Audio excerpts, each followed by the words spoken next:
Our next panel discussion is titled, The Economic Case for Diversity and How Advisors Are Using Diverse Markets to Build Their Practices. Our panelists today are Lee Bethel, Brian Haney, and Silvia Tergas. And the moderator is Delvin Joyce. Our moderator is my colleague on the NAFA Board of Trustees. Delvin Joyce is the financial planner with Prosperity Wealth Group, a full-service financial planning firm located in Charlotte, North Carolina.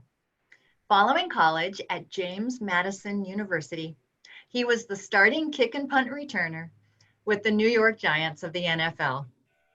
He began his financial services career in 2006 and founded Prosperity Wealth Group in 2007.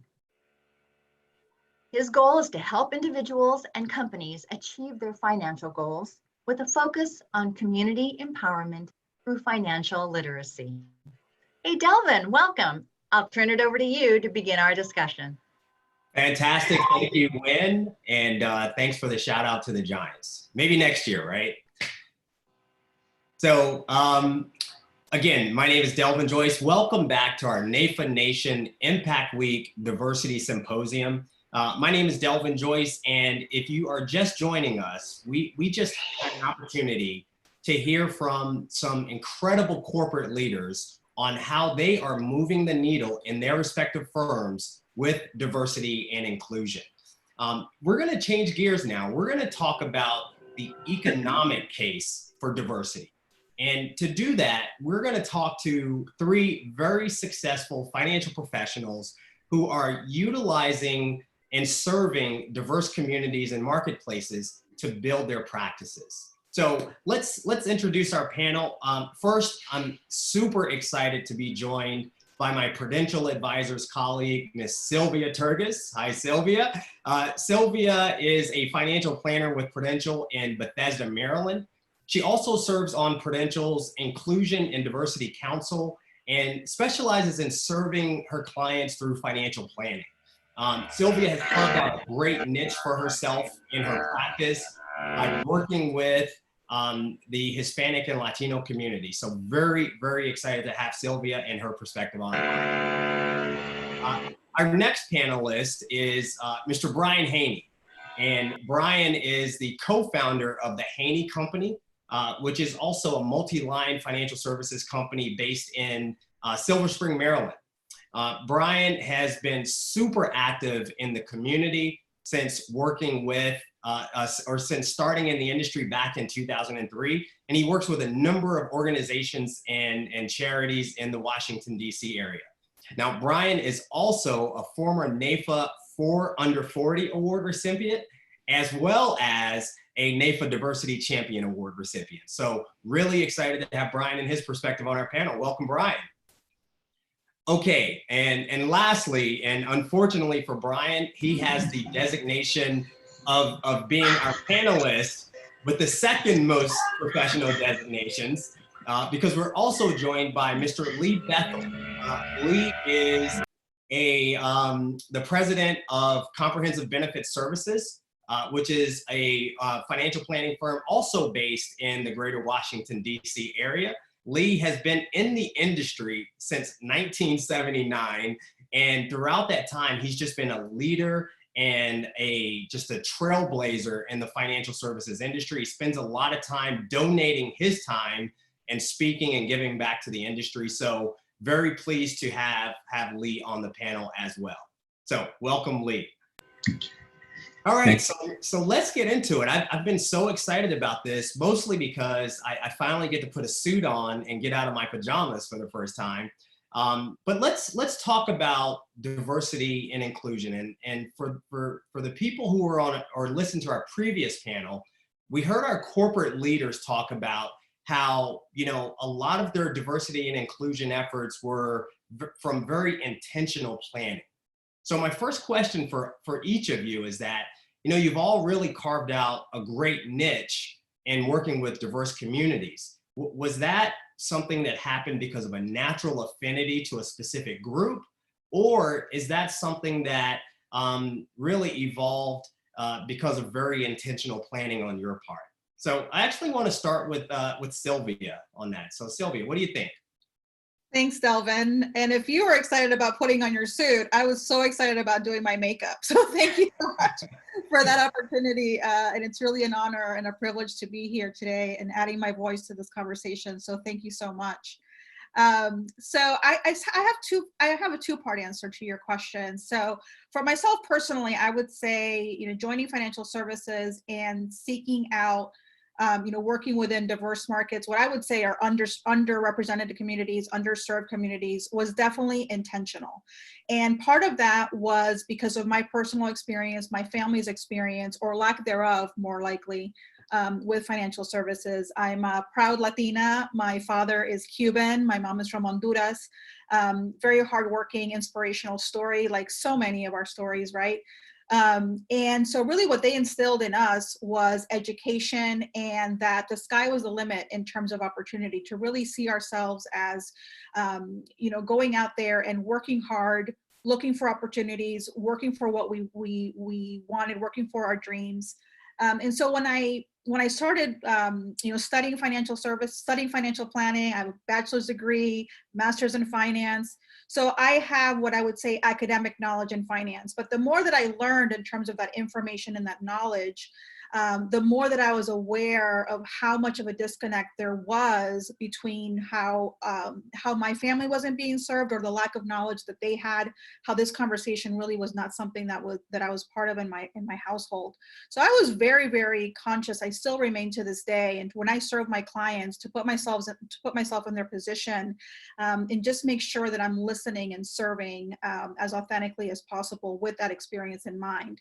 And separately to that, I had a very successful career in corporate finance prior to making the leap of faith into working directly with clients and building my practice.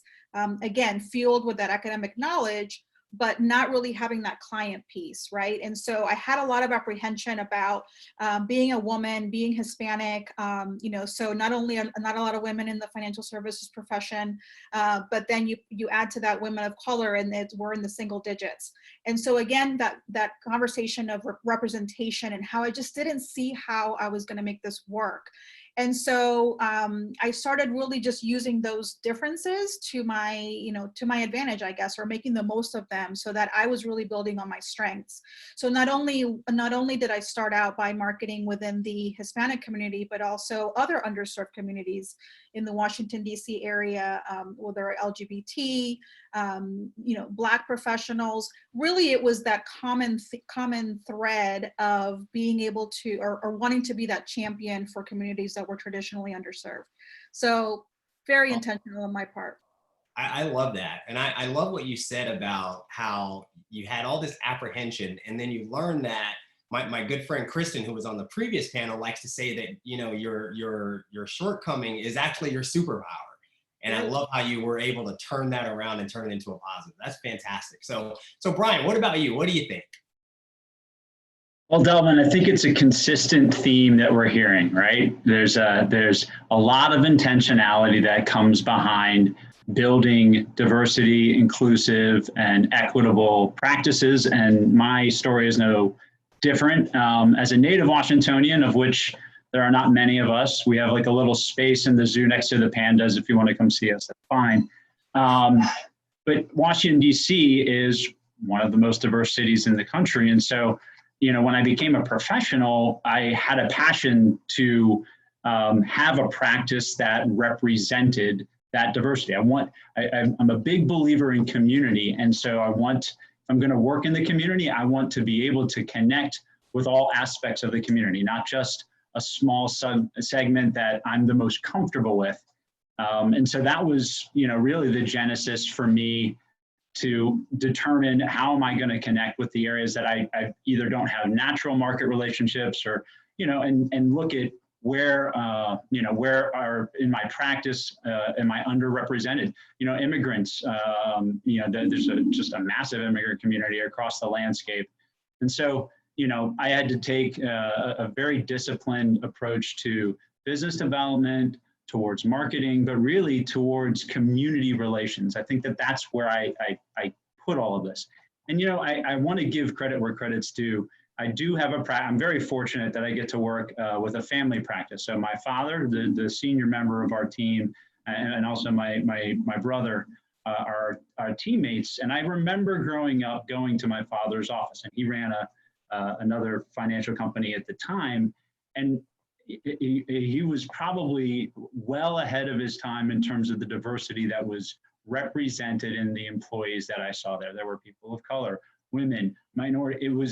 That was the office environment. So growing up, you don't think too much about what you're seeing, but that was kind of the framework that I've always had. So to me, it doesn't look right if that's not what's represented. If it's all this monolithic, we all look alike, sound alike, act alike, that's maybe a recipe for a funny movie, but it's not a recipe, in my opinion, for a good financial practice. So I've always really wanted to make sure, I can connect with as many aspects and elements and parties across the economic landscape of my community. And that's only going to be better, not just for the community, but it'll be better for my practice as well. Fantastic. So the local demographics sort of dictated that you had to be working and serving these communities. I love that too.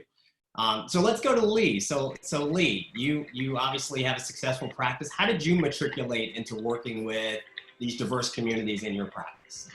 So Delvin, thank you. When I first started, when I moved to the Washington, D.C. area, I'm a graduate of Morehouse College, and I started working with a group of the Morehouse alumni here in the Washington, D.C. area.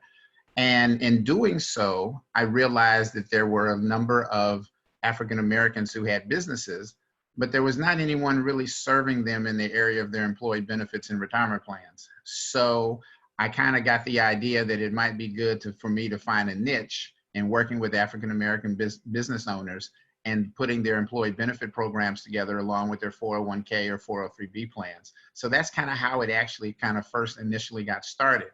So then it was, well, I didn't know about any of that. Since this is an agent panel, there may be other agents or other financial services professionals wanting to also change their market somewhat and look at things. And I saw the employee benefits market as a strictly daytime activity. I love working during the day because there's more hours between 8 and 5 than there are between 6 and 9. So I can do a whole lot more and accomplish a lot more during the day as a result of that. So I took the plunge. Then there was a learning process, and I'll kind of go through that a little bit because it may be of benefit to someone else who's looking to do something slightly different from where they are now, or moving from the individual to the more of the business marketplace. So with that, knowledge was important. So you mentioned earlier something about designation. So there was a situation when I was early on where I was in competition, and it came down to, well, he doesn't have a CLU and a ChFC, and we do. So literally, that was one of the things that tilted the case in that particular situation. So I determined that that would never happen again. So I went on a quest. I went to the American College, obviously, as we all know, where it's the leader in financial services, started taking classes. And I think now I'm at 10 professional designations. So I feel very confident as a result of the coursework that I've done. Now, there have been some other designations, but the majority of them are from the American College. And that gave me a sense of confidence, a sense of knowledge, so that I could be in more of an advisory role, because I'm not a salesperson. I'm a problem solver. So if I go into a company, they're having issues with their benefits program, they want to attract and have good quality employees, how is the design of that plan going to do that? It's important. Also, on the other side, since I've been working primarily with African American companies, looking at what am I able to do and what type of penetration can I have with those companies, because everyone who's working there as a worker, they need to be understanding how to put money away for their retirement. Financial literacy is not something that's extremely strong among the Black community. Our parents didn't know it, and very seldom is it passed on.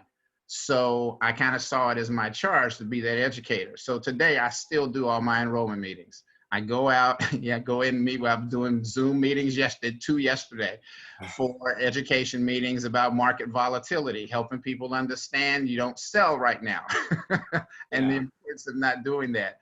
But that education I felt was extremely important because it enabled me to assist and guide the persons that I were working for and the companies that I was trying to serve.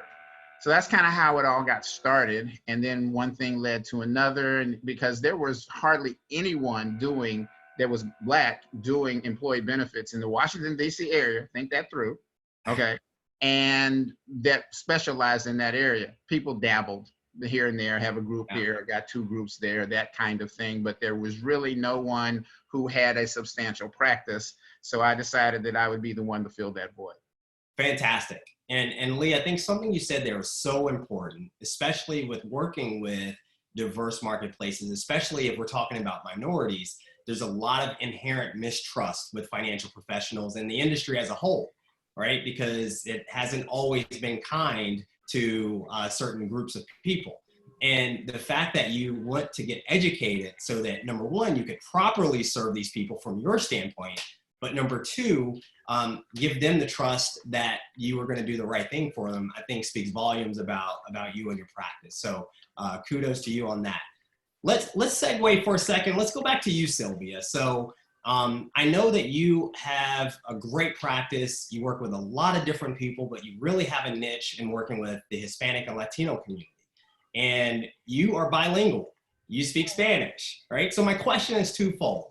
Number one, how much has that helped you in working in this community? And then secondly, what advice would you have for another financial professional who may want to work in that community that does not speak Spanish? Yeah, so that's a great question, and I'm so glad that you bring that up. So yes, I am bilingual. In fact, English is my second language. So I'm fortunate to have been bilingual most of my life. So I'm equally comfortable in Spanish and English as well. I don't know if anybody has heard the term bicultural, but that's also a term as well. So bilingual is one thing, but then bicultural is a whole other thing as well. So thankfully, due to my parents' experience and my experience growing up, I do have that comprehensive worldview on things, and something that I just think is so valuable as what was instilled in me from primarily my dad, but really my family as a whole. And so how has that helped me? So first of all, I'll say that most of my practice, I work in English, so pretty much fully work in English. So I wouldn't say that speaking Spanish per se has helped me in terms of needing to speak Spanish to interact with my clients or work with my clients. I work in primarily, with first generation professionals, do a lot of work with the Hispanic National Bar Association and other organizations like this. So it's not so much that you have to have the language, but it's another aspect of cultural awareness, or you don't have to go as far as being bicultural, but I think the cultural awareness piece and just having an authentic understanding, or at least wanting to understand the community that you are serving and the client that's sitting in front of you. So I think that's true for all of us as financial professionals, that it goes back to that know your client. But when we add the cultural component piece to it, besides the numbers, the net worth, all those pieces, a lot of times because of that distrust that you mentioned or other factors, right? Could it, maybe they fled from countries that there's even more of a reason to distrust the financial services industry, concepts like life insurance, where there's not this sort of like current benefit type of, we know that there can be. But a lot of these concepts may or may not be familiar to them. So you really have to listen first, more so than we should be doing that all the time, but listen first, having that cultural competency. If there's hesitation in terms of, and I guess, even going further, but encouraging questions, encouraging education. So if you're having a difficult time sort of like opening up with that client, really firming up that relationship with the client, from my perspective, it's going to be either you're not going to go as deep with the client relationship. It may not even lead to actually turning into a client relationship. But if you can spend a little bit more of that time up front, making that person comfortable, really getting to know them, really getting to know their values, what is it that's truly important? Ask about their family, extended family is super important. So all of those aspects help to build trust. The sales cycle may be longer in terms of how long you really have to build that relationship, continue to demonstrate trust, and that you are a reliable individual that they can count on. And even just educating individuals on what it is to work with a financial planner, right? Like how beneficial that relationship can be, not just for themselves, but their family. So, you know, in closing, I would say, look, I mean, I'm tremendously proud of my heritage, and I love that I'm bilingual, and I'm so thankful for that. But I would say for individuals that are not bilingual, or, you know, are not, you know, not necessarily of the, you know, represented in the same culture that they're addressing from a practice building standpoint, it certainly shouldn't be a hindrance, but I encourage you to think just a little bit more about it. And you do have to come to it in a more authentic way. So be authentic, listen, build trust, all things that I think we all try to inherently do as financial professionals, but you kind of have to go overboard, right? So I want to segue, and Brian, I want you to follow up on Silvia's answer, because I think if there's anyone who has exemplified working with a community that you don't necessarily identify with personally, I think your work with the Gay and Lesbian Chamber in DC, as well as the Hispanic Chamber, sort of bears that out. So how did you build, as Silvia called it, the cultural competence to be able to work with those groups of people, for them to see you as a resource? It's a great question, Delvin. And I think, I mean, gosh, Silvia laid out so many critical points. So how do I introduce some new ones? I want to say this. I don't think that there was any magic to it. It was my approach to building relationships in communities I either was not a part of or just didn't have a lot of relational connection to or understanding of, was fairly simple. I made it about the community. I did not approach any of these opportunities with a business mentality or I need to go in and find out how I'm going to get, you know, X number of opportunities in the next 6 months. I simply approached the communities to understand them, understand their needs, connect with the leaders, and find out what the community needed that may or may not have anything to do with something that I can provide them. I wanted to come in and be a true ally and a partner and take on the community initiatives that were already important and on the table.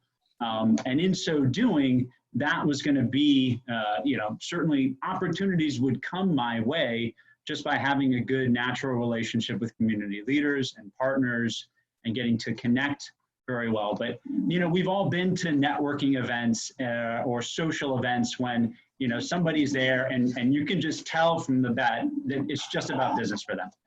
Whether they, you know, are overt or obvious or covert, and just kind of trying to slide the conversation back around to some sort of a business. And again, if we've all experienced that and cringed, we shouldn't be that way, in my opinion, when it comes to not just networking in a comfortable setting, but certainly networking in an environment where now, I mean, in both of those chambers that you mentioned, now I'm the minority, which is an interesting change of events. And so, you know, how can you confidently approach and connect with a community that you don't have any real affinity for or natural relationships? And just, if you're making it about them and you are genuinely going in there, take the Columbo approach, right? Ask all of the right questions, like Silvia said. Don't assume you know anything. In fact, probably take your current assumptions and throw them away, so that way they don't get in the way of really listening to what is shared and what people had to say. And what's the stories that build the community together? Because that's, I think, what I'm so proud of in working in these communities, is that I feel like I've been knit into the fabric of their story. And I think I've had feedback to that effect, not because I've had great success from a client or a revenue standpoint, but because the communities have responded, and now I'm a part of that same storyline. And I can be an ally and I can be an advocate, and we can really move the needle further. Delvin, I'd just like to add, to piggyback a little bit on what Brian said, because as I had started, my practice did start primarily African-American. It has transitioned somewhat now. And I think the biggest thing for me in doing that transition was understanding that the needs of the people that we serve have no color. Everyone should have a will. Everyone needs life insurance. They need the planning, and those things are common threads. Once I understood that, and then it was just having a conversation. And then I just had to be able to effectively communicate that conversation so that those needs could be met, because we all have the same needs. And so now I have my diversity in the practice has increased because of that. And then the knowledge that I have in those areas has then brought in referrals from that side. So I think Silvia and Brian can certainly relate to that as well, because while you have a particular affinity either by culture or bilingual, you're able to then address the needs effectively in a way that each one can understand. One of the things that I've found with when you're doing retirement plan presentations now is that there are companies that have a significant Latino portion of the company. So what we've had to do was to seek out enrollers who can speak in the language, because I found that when you start getting outside of conversational and you really want to get in depth about understanding how a insurance policy works or what a mutual fund is, the individual may be a little more comfortable in their native language and understanding that. So the makeup of your team is important if you're going to move into that particular community or wherever it is that you're trying to work into. So I just wanted to share that. Yeah, I appreciate it. And one of the things that I think Brian talked about was that consistency as well. So I think one of the reasons there is some inherent mistrust is because a lot of times we fly in and we sell stuff, or we fly in and we throw money at something and then we disappear and we're not actually committed to that community for the long term. So as Brian just said, just having that consistency is important. Brian, you were gonna follow up on that? I want to encourage everybody listening that, the mentality that has served me the best throughout my professional career and beyond is that if you can get the tide to rise, everybody's ship will sail, including your own. So work to get the tide to rise. Don't worry about the net result and what it's going to mean to you. Work to get the tide to rise, and everybody wins. Delvin, I want to add something here. It's so exciting not just to be on this panel with you, but with Brian as well. Lee obviously as well, but Brian and I know each other, and I just want to really, to the point of like encouraging each other and supporting each other as professionals. Brian and I work with two different organizations. We're in the same space. We probably know each other's clients. I've seen him be active and a leader in the LGBT Chamber of Commerce, the Greater Washington Hispanic Chamber of Commerce. When him and I have come together, we've come together to encourage our work, to encourage ourselves as professionals, to encourage our development as professionals. And so I just want to mention that, because I was really thinking through that as I was listening to you.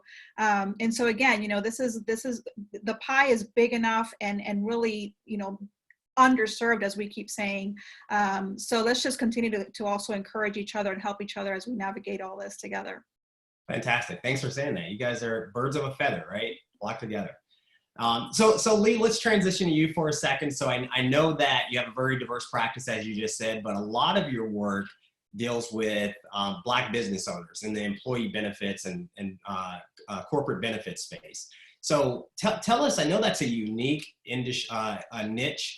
Tell us a little bit about some of the unique challenges that you see in that group and how you've helped them to solve those challenges, thereby making you the go-to resource. So great question, Delvin. I think I'll give an example.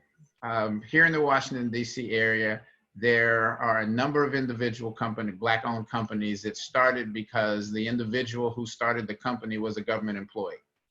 And they left the government, started a company, and went back after the contract that they were working on while they were with the government, okay? That is kind of a situation that happens a lot. But when a person does that, they have not many times had any background except for the fact of the contract that they worked on. They didn't know about payroll taxes. They didn't know about employee benefits or health insurance or any of those kinds of things. So that area was very new to them. And when you're sitting in someone's office and you say your benefits are your number 2 cost outside of payroll, they didn't have a basis for that, understanding that. So it became my job to help them with that. And as I started doing that, they then would appreciate, because I'm saying, why you have all these employees that are 1099 and they're not W-2, but you're telling them what to do? So providing information and knowledge was very important to help them structure the businesses properly so that they could attract and retain key people. So that's kind of my conversation. It's not a conversation of I can show you how to spend as little as possible on your benefit plan, because I may not. Benefits are high. There's no question about that these days. So you have to be innovative and show a variety of different ways. And that's the approach that I've taken, is to try to be a resource, as we've been talking about earlier, to whoever it is that we're working with, so that we can assist them meet the goals that they have for themselves and their companies. Because at the same time, business succession comes into play as well when you're talking to a business owner. So there's so many things between key person, deferred comp, all these other areas that can come into play that enable you to be hopefully a resource for the individuals that you're working with at that time. Fantastic. So if I'm hearing you correctly, you're saying just being authentic, and I think this is a theme of the entire panel, is just being authentic and trying to help people solve their problems, and that comes across. Yes. So the point of this panel is the economic case for diversity. There's diversity for diversity's sake. There's diversity because it's the right thing to do. But you guys have all really had an economic impact, not only for yourselves in your practice, but in the communities that you serve. So Silvia, talk to us a little bit about how you've had this or seen this economic impact manifest, not just in your practice, but in your community. Yeah, so, and I want to start with the community. I want to start really on the individual level. You know, all of us have had the experience where we meet with a client, we meet with a prospect, we meet someone, and there's that connection, and the conversation starts a little bit like this. You know, I've never worked with a financial advisor, or, you know, I've worked with a financial advisor, but, you know, really didn't connect with them. So first and foremost for me, the times when I feel like I just have that cape of, you know, the helper and that sort of thing, is when people think enough or trust me enough to open up to me in that way about maybe what has prevented them from seeking assistance of a financial advisor in the past, right? Because already I feel like that we've broken through something there. And so when it comes to economic impact, you know, I think about from the individual level, every time that we help someone with an automatic savings plan, you know, invest for their retirement, position a risk management insurance product in place to protect their family, to protect their business, you know, to protect their community. You know, you think about, well, of course, we're not wishing that these things, you know, come to be, but that is somebody that in the absence of you providing that for them, you know, would they have been able to, you know, source that? Like, who would they have gone to? Would it have taken longer? And so I see the impact that way. In particular, you know, thinking about first generation students, and I mentioned earlier my work with the Hispanic National Bar Association. A lot of these individuals, you know, the issue of diversity, unfortunately, is not just in financial services, as we know. It's across the industry, across other industries, whether it's healthcare, legal. And so I also think about it from a retention standpoint and how we're helping to advance all of this. So, for example, a first generation professional that may feel perhaps already the stress in the corporate environment or stress in the healthcare environment. Maybe they have added stresses because of their family dynamic. They're the first one and they're the one in their provider in their family. So if they are not otherwise financially protected for their own security, then the risk may not just be for themselves, but for their immediate family as a whole. And back to what Lee was talking about, you know, we think about, you know, issues with generational wealth, issues with legacy planning, issues with legacy building. And we know that it's not out of, that lack is not out of a lack of interest or a lack of desire. It's out of a lack of education and a lack of perhaps having been awareness, right? So having those resources come to them. So that is from an individual standpoint. And then from an organization standpoint, you know, I'm part of Prudential Advisors, and we've put out holistic financial education sessions through our Prudential Pathways program. And so this is a non-solicitous full financial education program. So it's education first. And so what that allows, it allows us to open the door on the relationship as coming in as resources, coming in as educators. And then once that conversation starts to go, then the individuals are feeling sort of more trusting in terms of coming to us for services, coming to us for questions. But again, it's put out in a very non-solicitous manner, or completely a non-solicitous manner. Back to what we've been saying, we put ourselves out as resources, we're educators, we're problem solvers, and only then can we then sit down and have the conversation as individuals of, okay, what is in your best interest in terms of what is available in the financial services toolbox to help you with your situation. Fantastic, fantastic. Brian, what about you? What's the economic impact that you've seen? It's such a good question, and I think I want to draw attention to our current day situation, and really focus on something that sadly I think is flying too far under the national news radar. We all understand that there's a virus and a pandemic. What I'm unfortunately afraid we're going to find over the next 6, 8, 12, 18, 24, 36 months is that the net result of the responses that we've had to take is going to have some pretty dramatic, long-lasting economic consequences. I think that we're going to see more people slide below the poverty line. I think we're going to see homelessness and unemployment continue to be an issue that will not bounce back in 6 months. And so I say this because all of us need to really try to digest what does that mean for the communities that we're connected to and a part of. It's going to mean different things for different people and different communities. But I hope that we can all find time now, today, this coming week, to really consider, if this is going to have a massive impact across my community, what can or should I be doing to be on the front lines to help the people that are going to be the most affected, that might not all, or maybe none of, will become clients of mine. Because one thing that I really think is so critical, and I love, Silvia and I'm so glad we go so far back. We've had a lot of fun, but the educational piece, right? Economic empowerment to me is a societal, a global, and a cultural imperative. Okay, if we want to see so much change across, a variety of elements, not just politically, but, societally, we've got to empower people to take better care of their own resources, to feel like they can contribute more, to have a plan, and to really be able to see, using those resources more wisely instead of having those resources kind of use them. So, we're on the front lines. And so, I've been really, I think I just like the moments the most when I get to go in and just provide, a workshop, an educational session, whatever it is. It doesn't have to all come back and, be directly relatable to my practice. I treat all of those as opportunities to reach one person or an entire room full of people to help them feel more comfortable, more confident, and better able and equipped to handle their finances, which only makes things better for everybody else. Awesome. Love it. Fantastic answer. I want to ask Lee and Silvia like a really tough question. You guys ready for that? Can I ask you a tough question?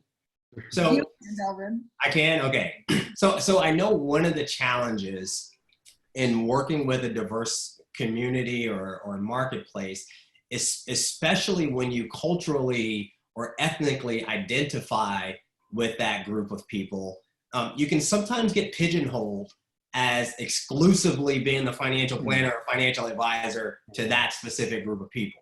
So how do you guys make sure that you are building an inclusive practice, right?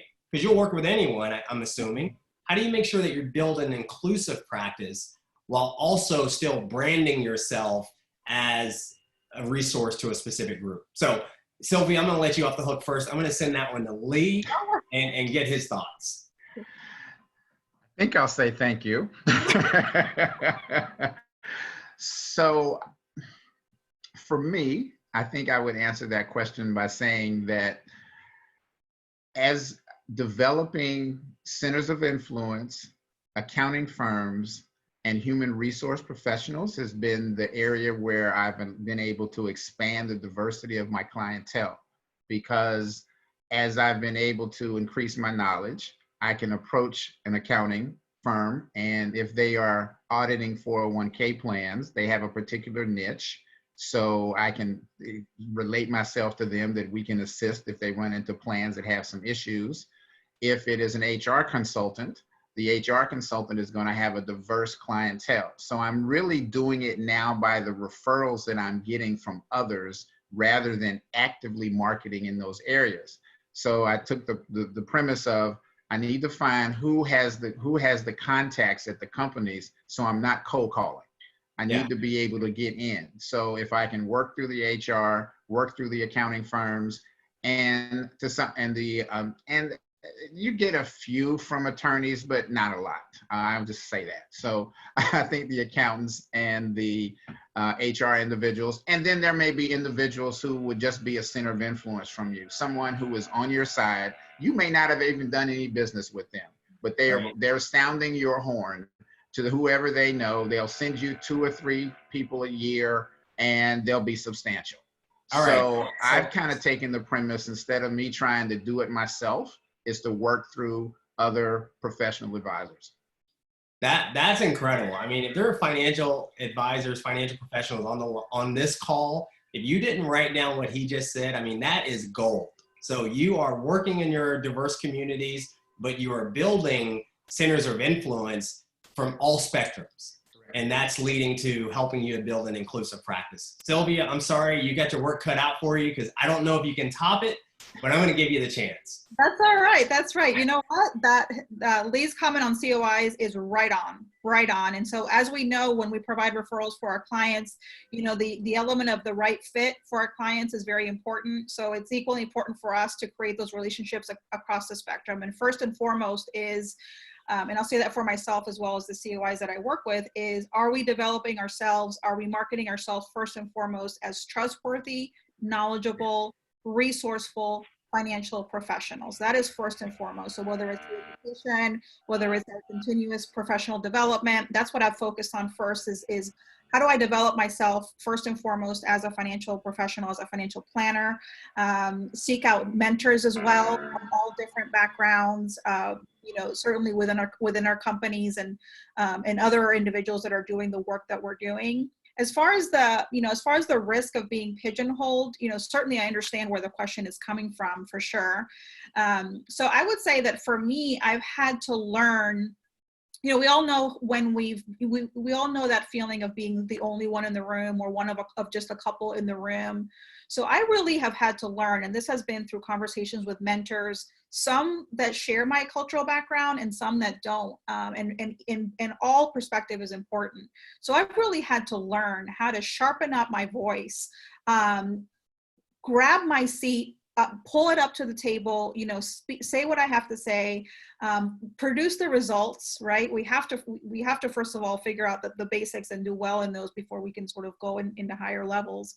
And so for me, you know, that's what I focus on. And my practice is diverse. A lot of my clients are women executives, and you can see where that affinity comes as well. But yeah, you know, I think I love what Lee said, so I'm not even going to try to top that, but yeah, I hope that was helpful. that was super helpful as well. And unfortunately, we only have about 3 minutes left, and this is so much fun. I think I'm going to call you guys after this, and we're going to continue the conversation. But I do want to wrap up with a final question. So we heard from our corporate leaders and how, you know, we can move diversity and inclusion in the industry from an industry perspective, but I want to get your take on it. So think globally, not just about your practice. Let's start with you, Brian. What are some things that we can do to really move the needle in our industry and make it more diverse and inclusive? I mean, you know, it obviously starts with every person on this, you know, this webinar right now, embracing this for yourself, and challenging yourself to become a change agent.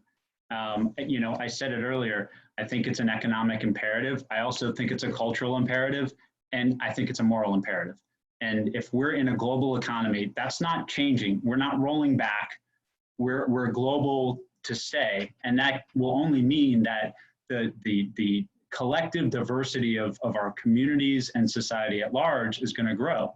And so really, if you want to be in business long-term and you're not growing in diversity, I'm sorry, but you may be out of business after a while, because you're not even keeping pace with the trend of society. So, I think my encouraging message, if you're, let's say if you're a recruiter, or we're looking at your agency culture, just, take a look at what you have in terms of personnel, in terms of what's represented, and compare it to what's right around your community and see what's missing. And be intentional about pursuing, parts of the community that are underrepresented or not represented at all. And I think if you're an agent, do the same thing for your own practice. And by the way, I want to say this, even if your practice niche is in one type of market, like say, for example, you work with doctors. Well, guess what? The medical industry is also historically undiverse, and they're working to change that as well. So it doesn't even matter what type of practice you have, whether it's a general practice, whether it's a specific one, you can always become more diverse and be a champion of diversity. But you gotta embrace it for yourself, and you gotta say, I refuse to stay the same. I will do this. Great. Brian for president. Undiverse. I think you just coined that term, by the way. All right. Let's see. I got one more minute. Lee, final thought. Final thought in terms of that area of topic would be, we need to be about bringing someone else in the business who is like us, so that we can further, because the need is great and we need more. Every time you hear something, you hear 2 or 3% of the financial planning community is African American. It's got to be but 15 to 20% of the population. We have so much more to do. So we have to be about bringing someone in. We can't leave it to anyone else. It's great. Corporate has this great drive, but sometimes we may be the change agent, because we can reach someone. We meet someone at a college. We meet someone who has some zeal about themselves, and that they can make it in this business, and then we have to help them. Awesome. Last one, Silvia, real quick. Main Street, constantly changing Main Street USA. I love that term. So diversity is no longer this outside, this other thing. Brian said it, Lee said it. It's part of the framework of this entire day. Multicultural is mainstream. It's basically, it's part of the population. You're either addressing it at this point, and you're either doing that in an authentic, courageous way, or you're not doing it. So thank you I think that just wraps it up, right? Constantly changing USA. That's what it's about. So way to tie a bow on it. Thank you all for attending our advisors panel. This was fantastic. Now I'm going to turn it over to Wynn, and hopefully you'll join us for the rest of the symposium.